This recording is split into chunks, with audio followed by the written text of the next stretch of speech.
오늘 하나님 말씀은 구약 성경 시편 128편의 말씀입니다. 128편 1절부터 6절에 있는 말씀까지입니다. 제가 말씀 봉독해 드립니다. 여호와를 경외하며 그의 길을 걷는 자마다 복이 있도다. 내가 내 손이 수고한 대로 먹을 것이라. 내가 복되고 형통하리로다. 내 집 안방에 있는 내 아내는 결실한 포도나무 같으며 내 식탁에 둘러 앉은 자식들은 어린 감람나무 같으리로다. 여호와를 경외하는 자는 이같이 복을 얻으리로다. 여호와께서 시온에서 내게 복을 주실지어다. 너는 평생에 예루살렘의 번영을 보며 내 자식의 자식을 볼지어다. 이스라엘에게 평강이 있을지로다. 아멘. 사랑과 축복의 메시지 나눕니다. 사랑과 축복합니다. 사랑과 축복합니다. 예, 감사합니다. 오늘은 구약 성경 시편 128편 1절로 6절에 있는 말씀까지 중심해서 성경적인 가정이라는 제목으로 말씀을 선포하고자 합니다. 여러분, 우리 하나님의 창조 사역을 보면 우주와 그리고 자연의 모든 세계를 창조하셨습니다. 그래서 창세기의 말씀을 보면 하나님께서 천지 창조를 하실 때 맨 처음에는 빛을 창조하셨고 또한 맨 나중에는 인간, 즉 사람을 창조하셨습니다. 그리고 사람을 창조하신 이후에 그들로 하여금 스스로 부부를 맺게 하여 가정이라는 제도를 하나님이 그들에게 세워주신 것입니다. 여러분, 가정은 인간이 살아가기 위한 최초의 제도이고 그리고 행복함을 함께 누려가는 것이 바로 저와 우리 모두의 가정입니다. 그래서 이 가정을 한자로 써보면 집 가자에 뜰 정자를 씁니다. 그러니까 가정이라는 것은 정원과 같아서 마치 봄의 정원을 가꾸듯이 가꾸고 꾸며야 된다는 것입니다. 그렇다면 우리가 어떻게 하면 과연 성경적인 아름다운 가정을 이제 꾸밀 수 있을까? 오늘 우리가 읽은 시편 128편의 말씀을 보면은 참으로 아름다운 가정의 모습이 나오는데 한마디로 하나님을 경외하는 가정이 복되고 그리고 아름다운 가정임을 말씀하고 있습니다. 그래서 이 시간 우리는 하나님이 세우신 가정에 대한 말씀을 나눌 것인데 우리 모두의 가정이 정말 어떻게 하면 행복한 가정을 이룰 수 있을까? 저는 성경적인 관점에서 오늘 말씀을 선포하고자 합니다. 첫째는 가정의 중요성입니다. 여러분, 우리가 어떤 것을 제시하고자 할 때면은 제일 중요한 것은 맨 처음 아니면 맨 나중에 하게 됩니다. 그래서 하나님은 남자와 여자를 창조하신 후에 너희들이 스스로 알아서 가정을 꾸미라 그렇게 하지 않으셨습니다. 그러면 어떻게 하셨을까요? 하나님께서는 모든 자연 환경을 너무너무 아름답게 창조하시고 그리고 모든 것을 완벽하게 준비하신 다음에 하나님이 친히 아담과 하와를 불러서 그들로 하여금 부부로서의 가정을 이루어 주신 것입니다. 그리고 하나님은 그들 부부의 가정을 참으로 중요하게 여기시고 또한 그들이 하나님 앞에서 행복한 삶으로 살아가기를 원하셨습니다. 그러니까 가정은 역사 창조의 가장 작은 기본 단위요. 그리고 생명 역사의 출발점이 바로 저와 우리 모두의 가정이라고 말할 수 있는 것입니다. 이런 사실을 볼 때 어쩌면 기독교는 가정의 종교라고 해도 과언은 아닐 것입니다. 여러분, 성경은 창세기부터 모두 가정의 이야기입니다. 즉 아담과 하와의 이야기라든지 그리고 노아의 8 식구가 하나님 앞에 구원을 받은 사건의 이야기라든지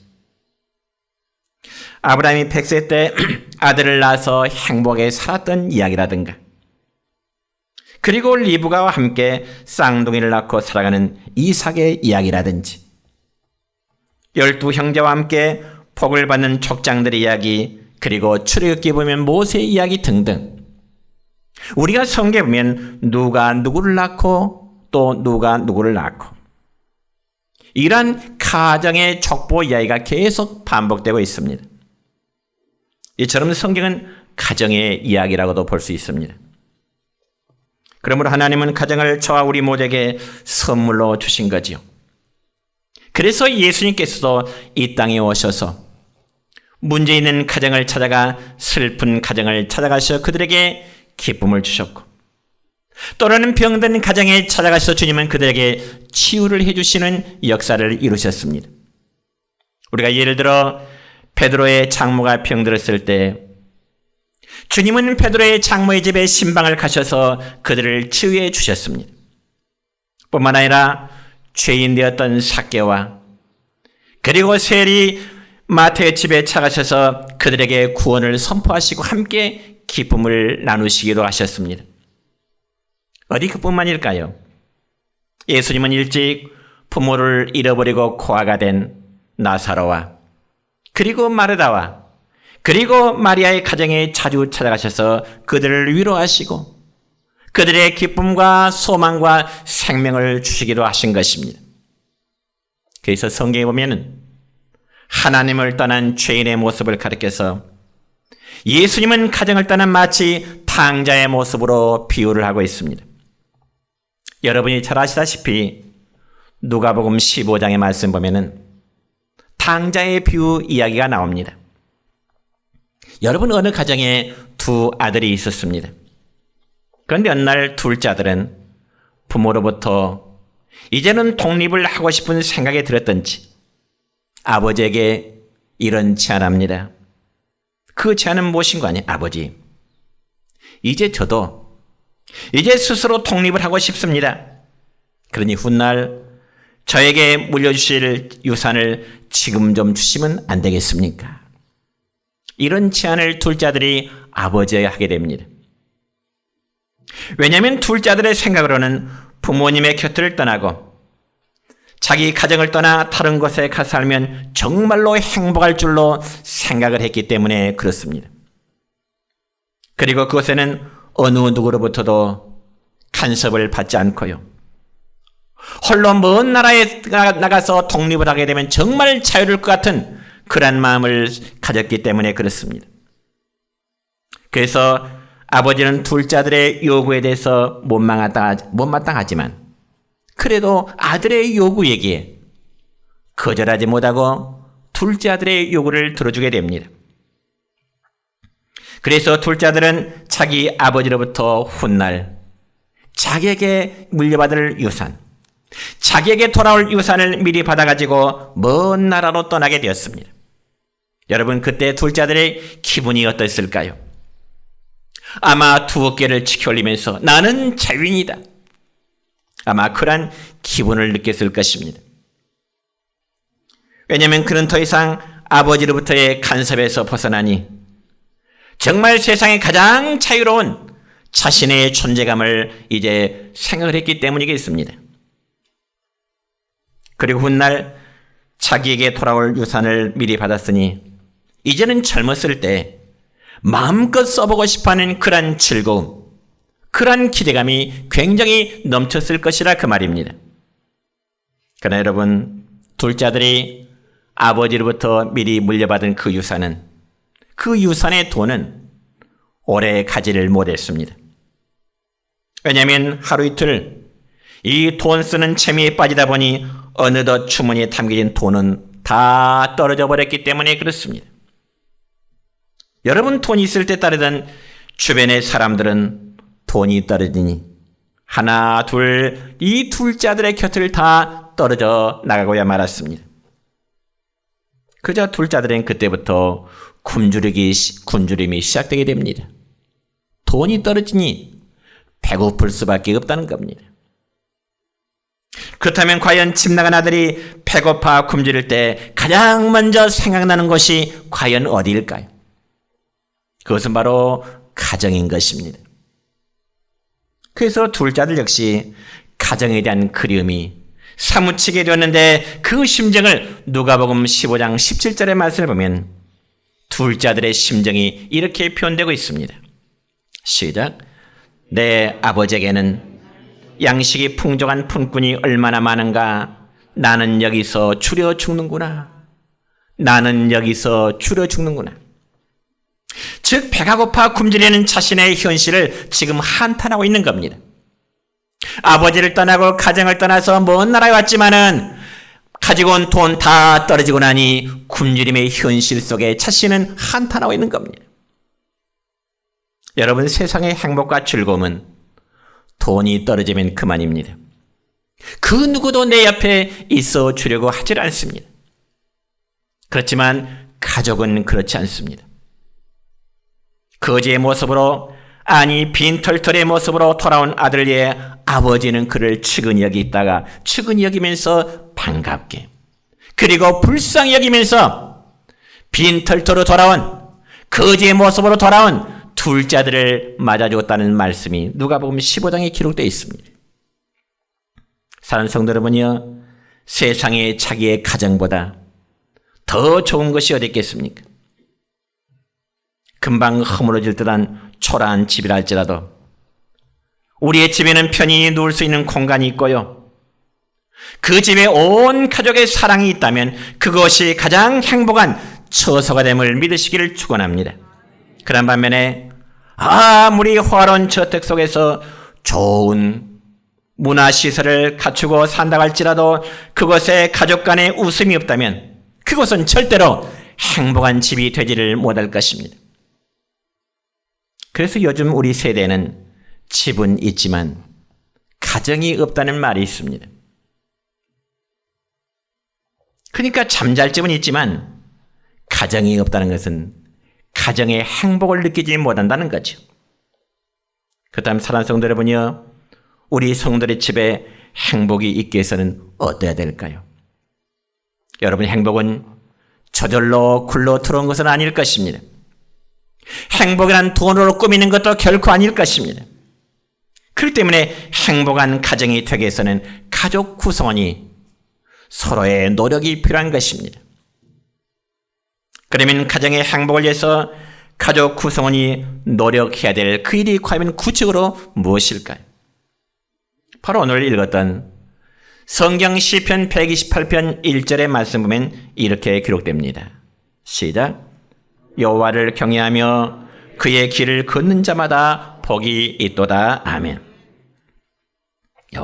여러분, 저 여러분, 우리 모두의 가정은 이 땅에 사는 동안에 다 복받기를 원합니다. 그렇다면 이 본문의 말씀을 믿으시길 바랍니다. 여호와의 하나님을 경외하며 그 말씀 지켜 행하기를 원하는 자에게, 기뻐하는 자에게 복이 있다고 하나님은 약속하십니다. 물론 성경의 이러한 사상은 이 세상에서 일시적으로 맞지 않는 것처럼 보이기도 할 것입니다.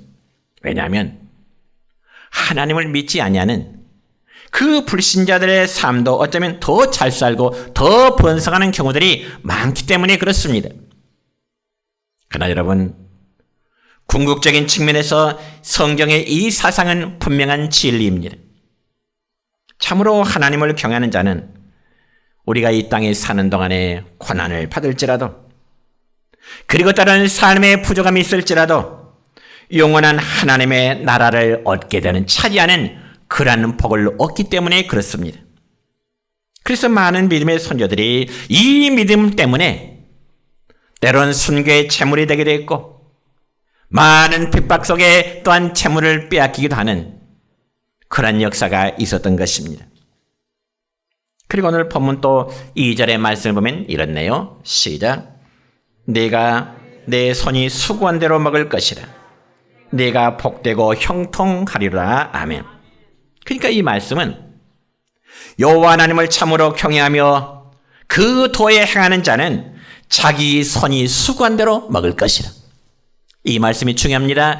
자기 손이 수고한 대로 먹을 것이라.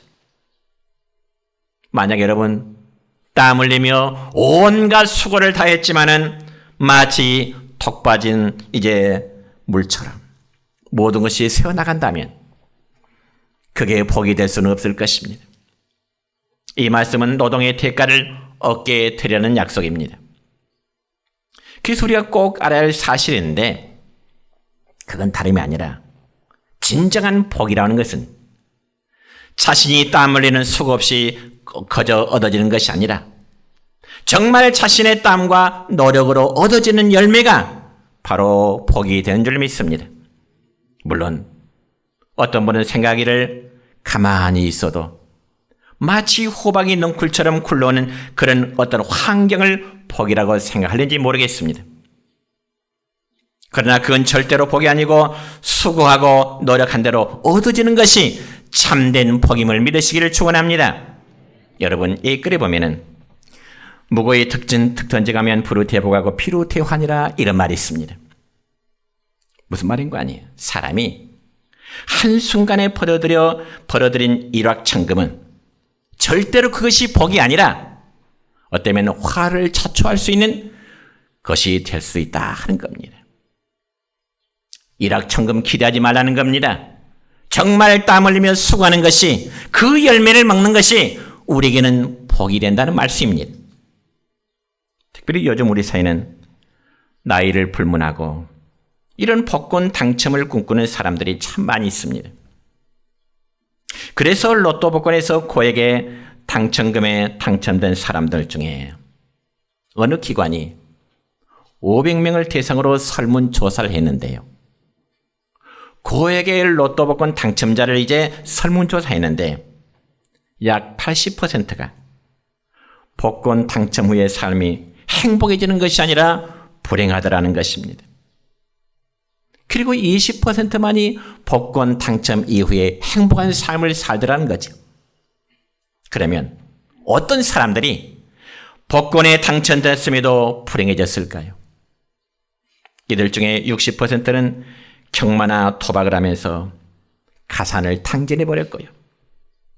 또한 기혼자의 60%는 이 배우자와 돈 문제로 해서 이혼을 했다는 겁니다. 여러분, 일확천금으로 얻어진 돈은 절대로 하나님이 주신 복이 아닌 것입니다. 그래서 정말 하나님이 주신 복이란 두 가지입니다. 자기의 분야에서 땀 흘리며 수고한 대가로 얻어지는 것.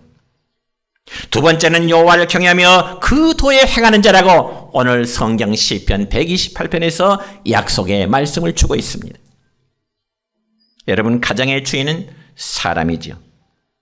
그래서 사람이 하나님 앞에 복을 받아 어떤 사람이 되는가 하는 것이 가정의 생명이 될 수 있습니다. 그러므로 좋은 집에 고급스러운 진열장으로 아름답게 꾸며놓았다 할지라도 그곳에 하나님을 경외하지 않는다면 복된 가정이라고 말할 수가 없습니다. 왜냐하면 인간의 복은, 복의 근원은 바로 하나님께로부터 온 것이기 때문에 그렇습니다.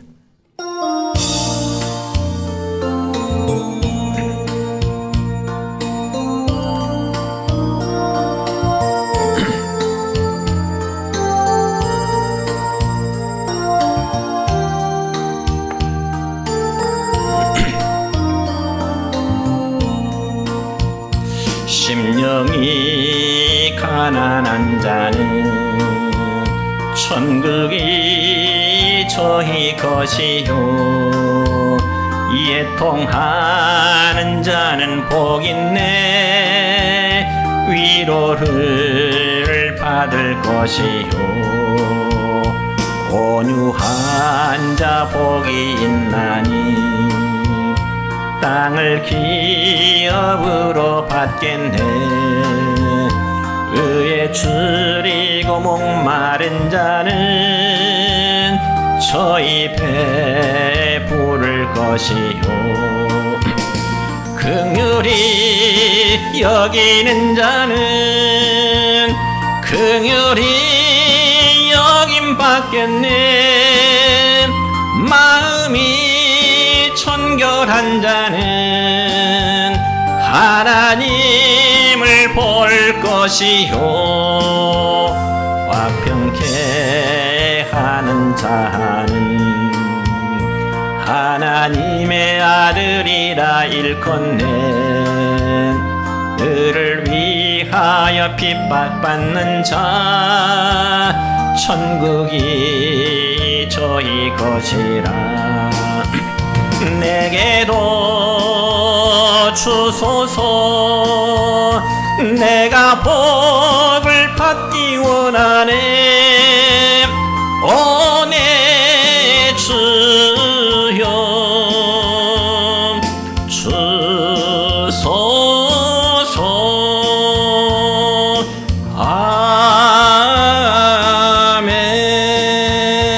아멘. 두 번째로 가정을 향한 하나님의 괴가시입니다. 여러분 모든 복의 근원은 바로 하나님이십니다. 그래서 우리가 찬송하기를 만복의 근원 하나님, 그렇게 찬송을 하죠. 그래서 만복의 근원 되신 하나님이 이 땅에 저주받은 인생을 복주시기 위해서 강림하셨는데 그분이 바로 우리 주 예수 그리스도이심을 믿으시기 바랍니다. 그러니까 복 중의 복은 예수 그리스도를 믿음으로 말미암아 구원함을 얻고 영생함을 얻는 데 있다는 것입니다. 그러므로 아내가 예수님을 잘 믿는다고 해서 부부는 일심동체니까 아내의 믿음으로 남편까지 구원함을 본다는 것은 결코 있을 수가 없는 것입니다. 또한 부모가 신앙생활을 잘한다고 해서 자녀들의 신앙까지 대신할 수는 없는 것입니다. 왜냐하면 구원은 믿음으로 철저히 개인적인 것이지 하나님의 구원은 집단적으로 이루어지는 것이 아니기 때문에 그렇습니다. 그렇지만 하나님의 뜻은 아내의 믿음을 축복하시고 또한 부모들의 믿음을 축복하사 모든 가족 구성원이 다 구원함 받기를 바라고 기대하고 계시는 것입니다. 여러분 가정에서 남편이나 혹은 아내의 몸이 아프면은 그 가족 전체가 아파하고요. 마음의 아픔을 느끼고요. 마음의 고통받는 것이죠. 왜냐하면 가정은 피로 연결된 하나의 유기체이기 때문에 그렇습니다. 여러분 구약성경 창세기 6장 이후의 말씀 보면 하나님께서는 이 세상의 모든 사람들이 범죄하고 부패되었을 때 세상을 물로 심판하시겠다고 말씀하십니다. 그렇지만 하나님은 노아에게 은혜를 입히시고 그에게 대홍수를 준비하여 방주를 지어라 말씀하시죠. 그때 노아는 하나님의 말씀에 순종하여 방주를 예배함으로 이 세상을 하나님께서 물로 심판하실 때 8명의 가족은 구원함을 받을 수 있었던 것입니다. 그래서 시약성경 히브리서 11장 7절의 말씀을 보면 노아의 믿음에 대해서 이렇게 표현하고 있습니다. 시작. 믿음으로 노아는 아직 보이지 않는 일에 경고하심을 받아 경외함으로 방주를 준비하여 그 집을 구원하였으니 아멘. 이게 바로 믿음의 가정을 향한 우리 하나님의 마음이십니다. 그래서 하나님은 한 가족 공동체 전체가 믿음으로 살아가기를 원하고 기대하고 계십니다. 또한 하나님은 믿음의 조상 아브라함과 언약을 세우실 때로 아브라함 개인에게만 주시는 언약이 아니라 그의 후손들과도 언약을 세우시는 말씀이 있습니다. 즉 창세기 17장 7절의 말씀입니다. 시작. 내가 내 언약을 나와 너와 내 대대 후손 사이에 세워서 영원한 언약을 삼고 너와 내 후손의 하나님이 되리라. 아멘. 이 얼마나 놀라운 언약입니까? 다시 말씀드려 하나님께서는 아브라함의 가정에 복을 주시고자 하시는 이 약속을 아브라함 당대만이 아니라 그의 자손 대대 이르기까지 내가 너에게 약속했던 그 약속의 복을 너의 후손들에게도 그대로 주리라 약속하십니다. 성도 여러분의 가정에 아브라함이 베푸시던 그 약속의 축복이 여러분의 가정에도 임하기를 축원합니다. 이처럼 하나님은 믿음의 가정들에게 대대 이르는 복을 주시고자 하시는 것입니다. 그러나 하나님은 우리의 가정이 흩어지고 우리의 가정이 깨어지는 것을 원하지 않습니다. 여러분 인간의 행복은 하나님을 경외함으로 그리고 목적으로 바로 세워져 갈 때 행복하는 것이지 인간의 불행은 가정이 깨어질 때 불행일 수밖에 없는 것이죠.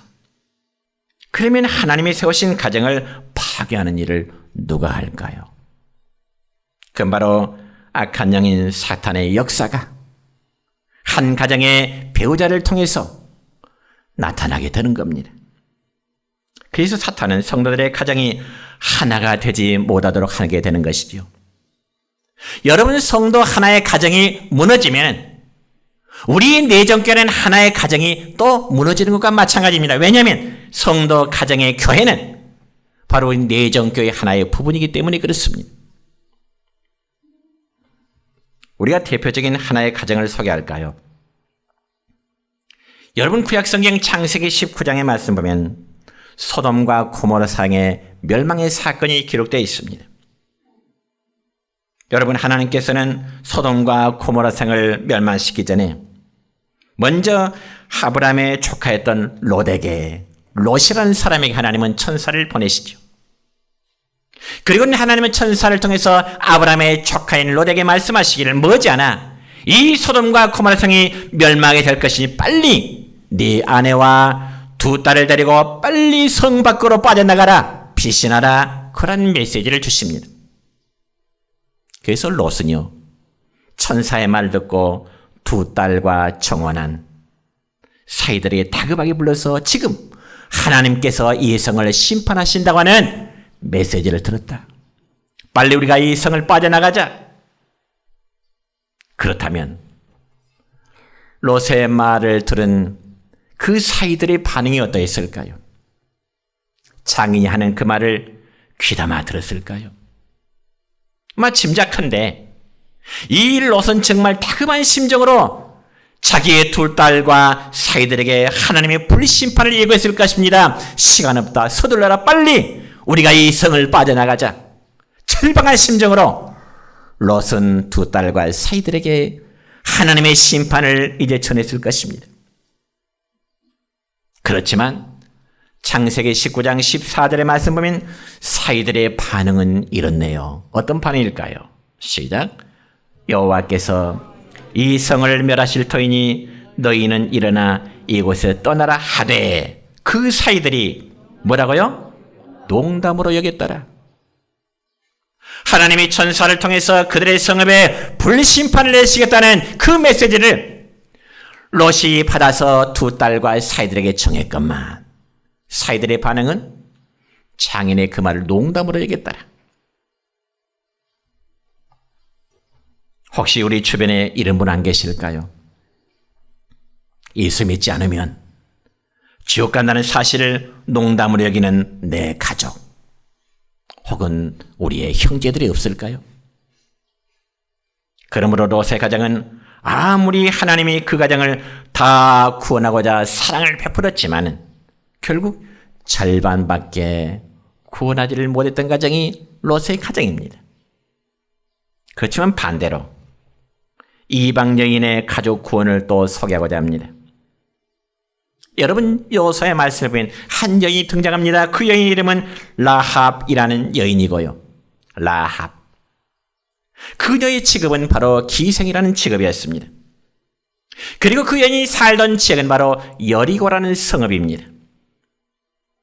특히 구약성경 여호수아 2장의 말씀을 보면 여호수아는 이스라엘 백성들과 함께 가나안 땅으로 들어가기 전에 시딤이라는 곳에서 2명의 정탐꾼을 세워서 여리고 성 안으로 들여보냅니다. 그저 그 두 사람의 정탐꾼은 성 안에 살고 있는 기생 라합의 집을 찾아가게 됩니다. 그리고는 자기들의 신분을 밝히죠. 자신들의 신분을 밝혀요. 뭐라고요? 자신들은 우리가 지금 이스라엘 사람들인데 하나님께서 자기들의 조상에게 약속하셨던 이 가나안 땅을 정복하기 위해서 우리가 미리 이 가나안 땅을 한번 살피러 들어왔노라. 그러면서 두 정탐꾼은 기생 라합에게 이제 자초지종의 이야기를 하게 됩니다. 그런데 어떻게 알았는지 이미 여리고 성 안에는 이스라엘 사람 몇이 자기들의 땅을 정탐하던 소문이 쫙 퍼지게 됩니다. 그리고 여리고 성 안에는 요즘 말로 하자면 비상 경계령이 내려지게 되었습니다. 그렇지만 기생라합은 비록 그가 신분상 이방 여인이었지만은 하나님을 섬기는 자였고요. 이스라엘의 하나님이 가나안 땅을 훗날 머지않아서 정복하게 된다는 사실도 이 기생라합은 알고 또한 믿고 있었습니다.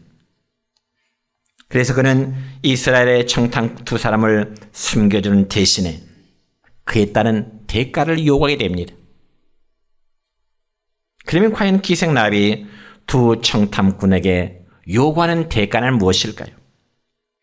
이 점에서 여호수아 2장 12절과 13절의 말씀 보면 이렇게 기록됩니다. 시작. 그러므로 이제 청하노니 내가 너희를 선대하였은즉 너희도 내 아버지의 집을 선대하도록 여호와로 내게 맹세하고 내게 증표를 내라. 그리고 나의 부모와 나의 남녀 형제와 그들에게 속한 모든 사람을 살려주어 우리 목숨을 죽음에서 건져내라. 아멘. 그러니까 이 기생라합의 요구대로 그의 가족은 여리고 성이 이스라엘 백성들로 하여금 무너질 때 그의 모든 가족이 구원을 받았다는 사실로 기록됩니다. 그리고 또 하나 사건이요. 신약성경 사도행전 16장의 말씀을 보면 바울과 실라가 빌립보라는 성에서 복음을 전하다가 감옥에 갇히게 됩니다. 물론 오늘날 우리의 관념으로는 잘 이해가 안 될 것입니다. 왜냐하면 우리나라의 법으로는 전도했다고 해서 감옥에 갇히는 법이 없기 때문에 그렇습니다. 그렇지만 바울과 실라는 예수님의 이름으로 점치는 귀신 들린 여자를 고쳤다는 이유 때문에 그는 빌립보 감옥에 갇히게 된 겁니다. 세상에 얼마나 억울한 일입니까? 바울과 실라가 무슨 도덕적인 죄를 범한 것도 아니고 단순히 귀신 들린 자를 예수님의 이름으로 고친 것뿐인데 그것을 바로 그것 때문에 범죄가 된 것입니다. 그 성경에 보니까 바울과 실라의 팔에는 쇠고랑이 채워져 있었습니다. 그러면 감옥에 갇힌 바울과 실라의 모습은 어땠을까요? 분풀했을까요? 억울했을까요? 사도행전 16장 25절에 보니까 이렇게 기록됩니다. 시작. 한밤중에 바울과 실라가 기도하고 하나님을 찬송하며 죄수들이 듣더라. 아멘. 감옥에 갇혀있는 바울과 실라가 자신들이 한 행에서 한탄하고 후회하는 것이 아니라 감옥 속에서 하나님께 기도하고 찬송하는데 그 기도와 찬송을 밖에 있는 간수들이 듣더라. 여러분, 바울과 실라가 전도했다는 죄목 때문에 감옥에 갇혔다고 해서 그들은 억울해하지 아니었고 어쩌면 분노하지 않았고요. 오히려 감옥에서 하나님께 기도하고 찬송했던 것입니다. 그러면 여러분, 그 결과는 어떻게 나타났을까요? 계속된 말씀 보면 바울과 실라가 감옥 속에서 기도하며 어때요? 큰 지진이 일어나고 감옥터가 움직이고 문이 다 열리고 묶어있던 것이 다 풀려지게 되더라. 믿으시기 바랍니다. 어떻게 이런 일이 가능할까요? 어떻게 이런 일이 가능할까요? 한번 상상해 보세요. 한밤중에 갑자기 지진의 현상으로 땅이 흔들리고요. 감옥의 그물 역시도 흔들리더니만 단단히 잠겨진 문이 열리는 거예요. 그리고 손발에 묶여진 쇠고랑게 다 풀리는데 이러한 사건들이 동시적인 사건으로 나타나게 되는 겁니다. 그자 감옥을 지키던 간수는 이런 초자연적인 사건 앞에 감옥문이 다 열린 것을 보고 죄수들이 도망가 버렸구나. 감옥문 열렸고 죄수들이 다 도망가 버렸구나. 그래서 죄수들을 지키는 간수는 자신이 잠깐 잠든 순간에 아마 바울과 실라가 도망한 줄 생각하고 감시를 소홀히 한 죄로 인해서 어차피 죽을 몸 스스로 자결하러 간 것입니다. 로마 법에 의하면 감옥의 간수가 한 사람의 죄수가 탈출하면 대신 죽어야만 했던 것이 로마의 법입니다. 그러니까 간수 역시도 감옥문이 다 열려버렸으니 감옥에 갇힌 그들이 이미 도주해버렸을 것이라 생각하고 스스로 자결하러 간 것입니다. 그래서 칼을 빼어 자기의 몸을 내리치는 순간에 바울이 소리지릅니다. 당신의 몸을 상하지 말라. 너의 몸을 상하지 말라. 우리가 다 여기 있노라. 우리가 도망가지 않았다는 거지요. 그러니까 방금 전까지만 해도 바울과 실라를 지키던 간수가 이제는 무서워 떨면서 바울 앞에 엎드려 구하기를 뭐라고 할까? 선생님들, 내가 어떻게 해야 구원을 얻을 수 있습니까? 내가 어떻게 해야 살 수 있습니까? 그때 바울이 그 간수에게 너무나 위대한 메시지를 전합니다. 우리가 너무나 잘 아는 말씀일 거예요. 사도행전 16장 31절의 말씀입니다. 시작. 주 예수를 믿으라. 그러면 너와 네 집이 구원을 받으리라. 아멘. 주 예수를 믿으라. 그러면 너와 네 집이 구원을 받으리라. 그래서 간수는 바울 일행을 자기 집으로 초청합니다. 그래서 바울을 통해서 복음을 듣게 됩니다. 그래서 그 가정 모두가 예수를 믿고 세례를 받음으로 구원함에 이르렀더라 말씀이 있습니다. 여러분, 우리 하나님께서는 각 가정을 향한 구원의 계획을 가지고 우리 가정에 하나에 썩는 미랄이 되기를 원하십니다. 여러분 한 분 한 분이 여러분의 가정에서 하나에 썩어지는 미랄 되기를 원하세요. 요한복음 12장 24절의 말씀 볼까요? 시작. 한 알의 밀이 땅에 떨어져 죽지 않으면 한 알 그대로 있고 죽으면 많은 열매를 맺느니라. 우리가 논밭에 씨앗을 뿌리면 껍질은 반드시 썩어 죽을 때 속에서 다른 새로운 생명이 올라오잖아요. 여러분 가족 구성원인 결실한 포도나무요 싱싱한 감람나무가 되기 위해서는 누군가 한 사람은 가정에서 전도의 미랄이 되어야 됩니다. 믿으시기 바랍니다. 여러분 각자가 여러분이 배우자가 되었든 여러분이 자녀가 되었든 여러분 스스로가 하나 앞에 썩어지는 미랄이 되어질 때에 구원의 역사는 이루어지게 된다는 겁니다. 말씀했습니다.